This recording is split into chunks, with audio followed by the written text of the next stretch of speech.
மகா பெரியவாளின் மகிமைகள் இது மிகவும் புகழ்பெற்றது. ஒரு ஏழை தொழிலாளி பெரியவாளை தரிசிக்க வந்திருந்தார். அவருக்கு பல இடங்களிலும் கடன் இருந்தது. கடன்காரர்களின் தொல்லை தாங்க முடியாமல் இனி உயிரோடு இருப்பதே வீண் என்ற விரக்தியில் பெரியவாளிடம் ஆசி வாங்க வந்திருந்தார். அவர் கையில் மிக குறைந்த அளவே காசு இருந்தது. அதில் ஒரு 10 ரூபாய் நோட்டு மிகவும் கிழிந்து ஒட்டு போடப்பட்டு இருந்தது.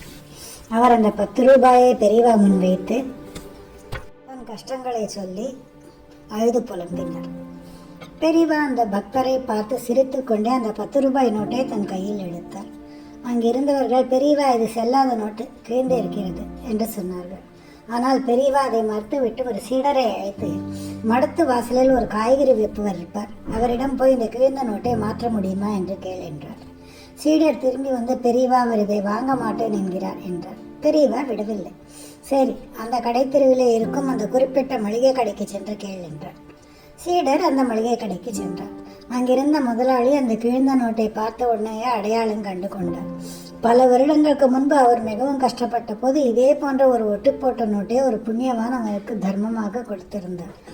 அந்த நோட்டை பார்த்ததும் அவருக்கு பழைய ஞாபகம் வந்தது. அதை வாங்கி கொண்டு பெரியவாளுக்கு பிரசாதமாக பல பொருட்களை கொடுத்தார். அப்போது பெரியவா அந்த ஏழை தொழிலாளியை அழைத்து, உன் கடன் எப்போது தீர்ந்து விட்டது. அந்த மளிகை கடை முதலாளி உனக்கு ஒரு காலத்தில் உதவி செய்ய வேண்டியவர். இப்போது அவரே உன் கஷ்டத்தை போக்க முன் வருவார். அவரிடம் செல் என்றார்.